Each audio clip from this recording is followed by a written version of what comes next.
At the Fairmont Royal York in downtown Toronto, the night glittered with money and champagne. Laughter rippled through the ballroom, violins hummed softly, and every face gleamed with privilege. Then everything stopped. "Where did you get that scar?"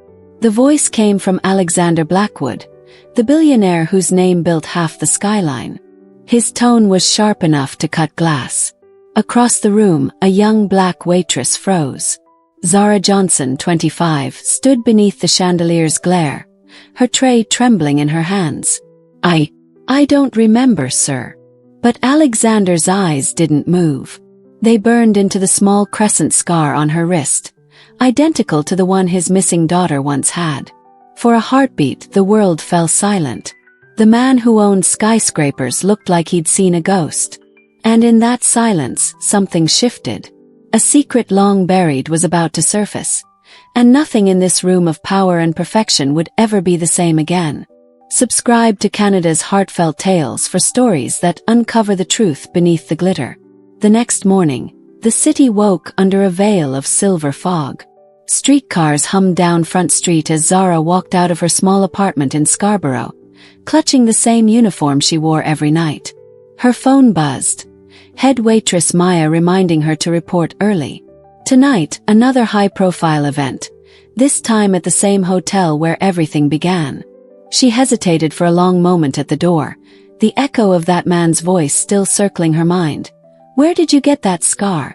By the time she arrived at the Royal York, the ballroom smelled of perfume and politics. Waitstaff lined up for inspection.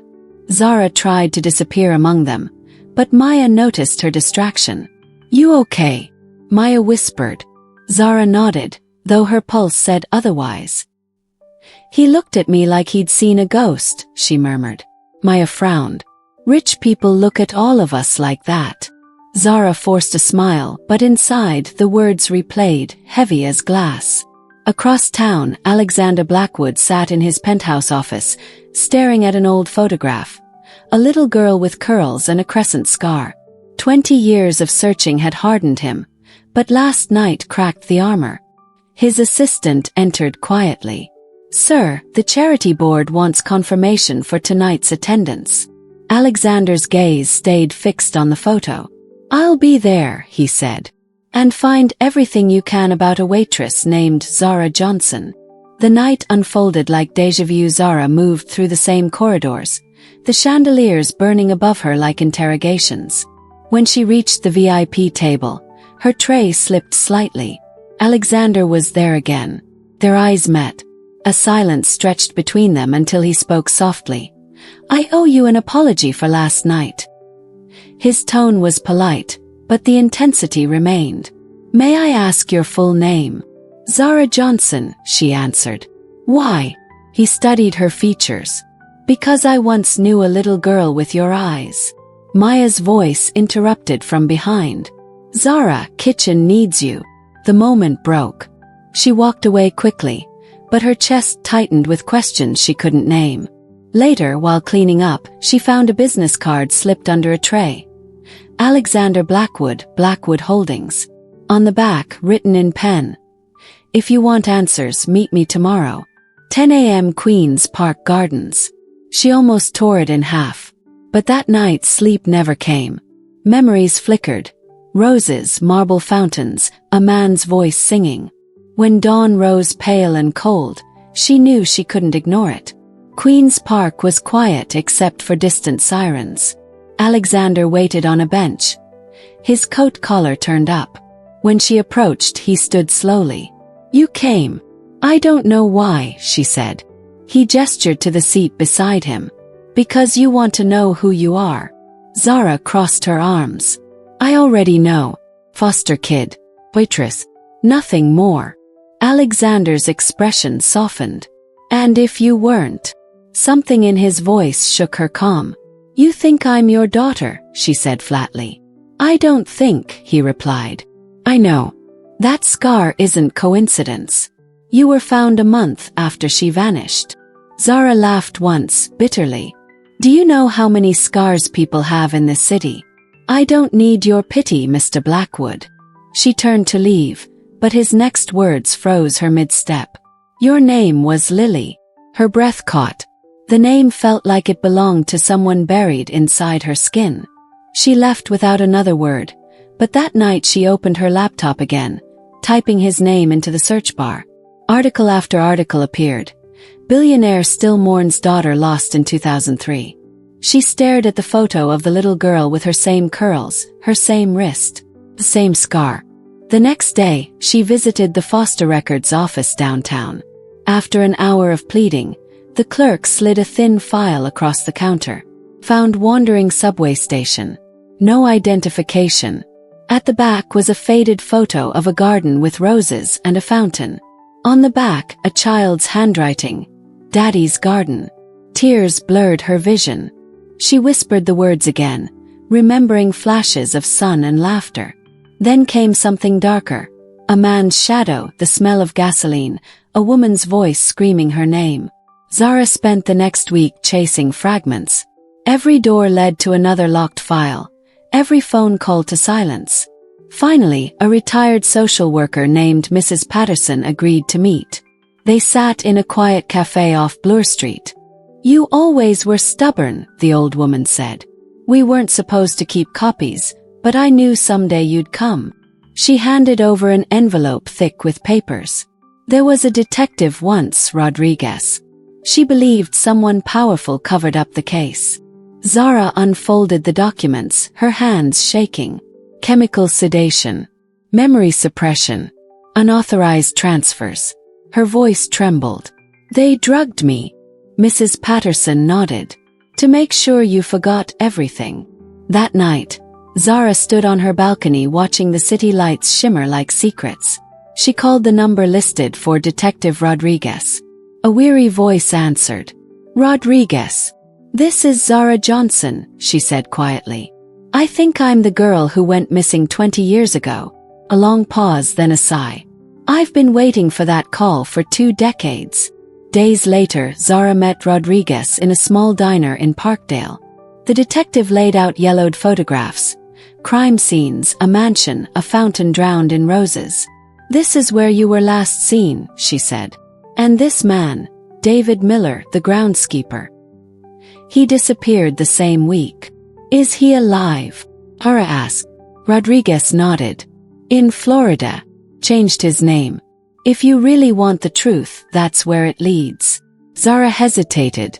What if I don't like what I find? Then you'll still know who you are, Rodriguez replied. 2 weeks later, Zara landed in Tampa with Rodriguez at her side. The air was thick and heavy. They found Miller at a retirement community, trimming hedges under the sun. When he saw Rodriguez's badge, his face turned ghost white. David Miller, she said. He stammered. That's not my name anymore. It was the day you kidnapped Lily Blackwood. Miller's eyes darted between them. You don't understand. I didn't hurt her. I saved her. Zara stepped forward. From what? From him, Miller whispered. From Alexander. Rodriguez slammed a file on the table. Don't lie to me. We have DNA proof. Miller's shoulders slumped.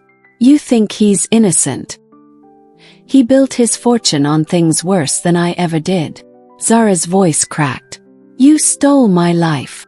I took orders, he shouted. Rosa, my sister, she ran the operation. She said the kid was evidence.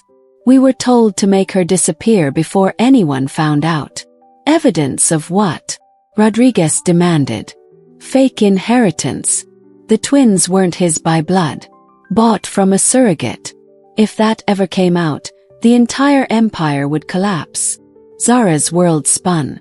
Twins. Miller nodded. You had a sister. They sold her overseas. Rodriguez hit record on her phone. You just confessed to international trafficking, David. You're done. Before he could reply, a black SUV screeched into the driveway. Men in suits poured out shouting orders. Rodriguez pulled Zara down behind the hedge. Gunfire tore through the garden. Miller collapsed, clutching his chest. Tell him. Tell Alexander the truth died with money, he gasped, then went still. Rodriguez dragged Zara into the maintenance tunnel. They'll blame this on us. We need evidence. They escaped to a motel near the coast, scanning through Miller's phone. Dozens of encrypted files appeared, linking payments to offshore accounts. The same names repeated: lawyers, judges, CEOs. At the top, Richmond Sterling. Rodriguez swore under her breath. That's Blackwood's partner. Zara stared at the screen. So he knew. We don't know yet. But this man, Sterling, has the power to bury anyone who tries to expose him. 3 nights later, Sterling appeared on national news, announcing Alexander's resignation from his company due to personal instability. Zara realized the trap was closing around them. She called Rodriguez. If we go public, they'll kill us. Then we make sure the world sees it first, Rodriguez replied. They uploaded Miller's files anonymously. Within hours, headlines erupted. Billionaire network under investigation for adoption fraud. Sterling's empire began to crumble. Meanwhile, Alexander appeared live on television, denying involvement. My daughter was taken from me, he declared. I will see justice served. Zara watched, torn between fury and longing. Rodriguez placed a hand on her shoulder. He might not be guilty of everything, but he's guilty of letting it happen. Days later, federal agents raided Sterling's offices.